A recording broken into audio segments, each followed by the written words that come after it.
तो देखो कार्बन और ऑक्सीजन एक दूसरे से रिएक्ट करेंगे, कार्बन मोनोऑक्साइड बन जाएगा, जिंक अकेला रहेगा।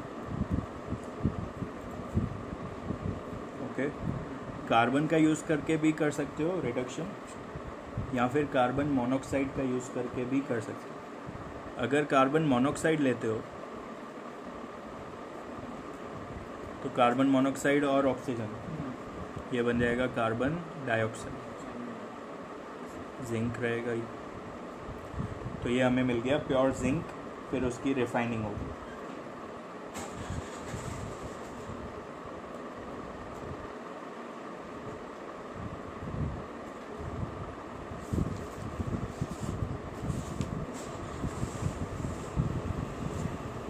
अगर हम मैंगनीज़ लेते हैं, मैंगनीज़ तो इसमें नहीं है,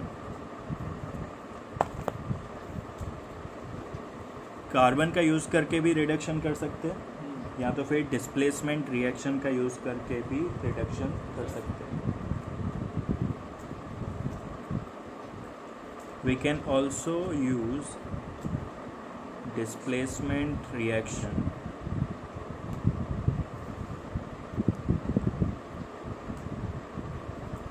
can also use displacement reaction to reduce metal oxides.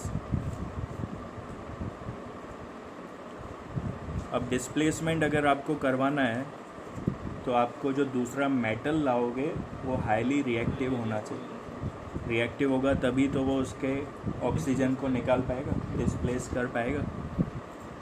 इसलिए हम सपोज़ MnO2 है अगर आपके पास MnO2 और आप एल्यूमिनियम लाते हो तो एल्यूमिनियम इस ऑक्सीजन के साथ रिएक्ट करेगा,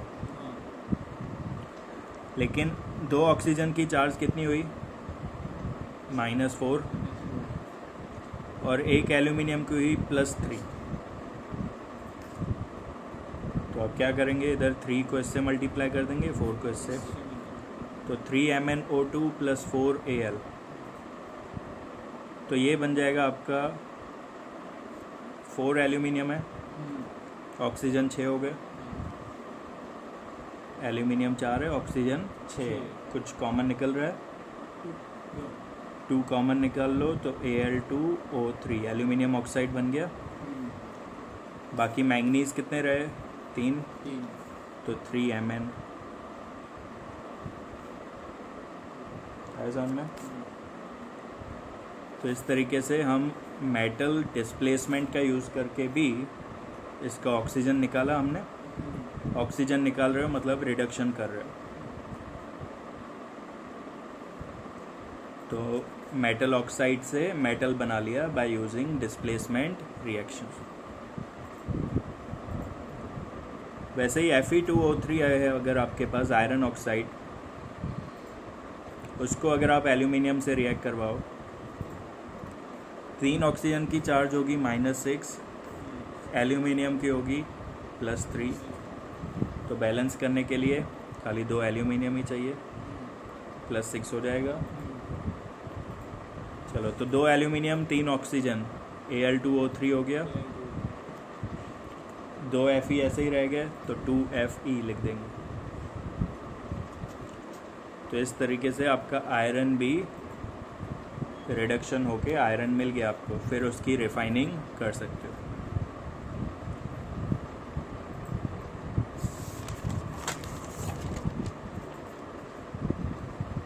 ओके, लास्ट टॉपिक आज का, हाई रिएक्टिव हो अगर मेटल तो उसको कैसे हम प्योरीफाई करते हैं, एक्सट्रैक्ट करते हैं। तो जो हाईली रिएक्टिव हैं उनको एक्सट्रैक्ट करना, बाकी मेटल्स का यूज़ करके एक्सट्रैक्ट करना बहुत मुश्किल है, क्योंकि बाकी मेटल्स इनको डिस्प्लेस कर ही नहीं सकते, इनको हटा नहीं सकते। तो इनके लिए हमें इलेक्ट्रिसिटी का यूज़ करना है, इलेक्ट्रोलाइसिस करना है। For example highly reactive metal है सोडियम, तो हम सोडियम क्लोराइड का सॉल्यूशन लेंगे, इसमें हम करंट पास करवाएंगे, एक पॉजिटिव है एक नेगेटिव है। तो करंट पास करवाते ही सॉल्यूशन में से Na में से बन जाएगा Na प्लस, एक इलेक्ट्रॉन छोड़ेगा, और क्लोरीन जो है वो एक इलेक्ट्रॉन लेगा, Cl माइनस बन जाएगा। जो ऑक्सीजन छोड़ता है यानी लॉस ऑफ इलेक्ट्रॉन्स, वो हमेशा एनोड पे होता है। क्या होगा? एनोड यानी पॉजिटिव एंड पे, सॉरी ये कैथोड पे होगा। देखो कैथोड यानी नेगेटिव, एनोड पॉजिटिव, तो ये कैथोड पे होगा क्योंकि ये पॉजिटिव है तो कैथोड की तरफ जाएगा, और ये एनोड की तरफ जाएगा क्योंकि नेगेटिव है तो एनोड की तरफ जाएगा। ओके, लेकिन अब इसमें क्लोरीन आपको अकेला नहीं मिलता, क्लोरीन गैसियस फॉर्म में, कोई भी गैस आपको अकेला नहीं मिलता एटम उसका, 2 एटम उसके साथ ही होते। तो क्लोरीन का Cl2 लोगे तो पूरी इक्वेशन को 2 से, यानी इलेक्ट्रॉन भी 2 चाहिए होंगे और जो आयन बनेंगे वो भी 2 बनेंगे। ठीक है, तो कैथोड पे आपको सोडियम मेटल मिलेगा, एनोड पे क्लोरीन गैस मिलेगा।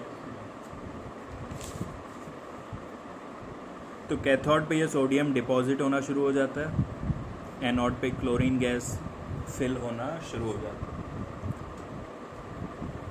ओके, सो ये हुआ आपका रिफाइनिंग मेथड, जो extraction method of metal with high reactivity. उसमें आपको इलेक्ट्रिसिटी पास करके मेटल को एक्सट्रैक्ट कर लेना है।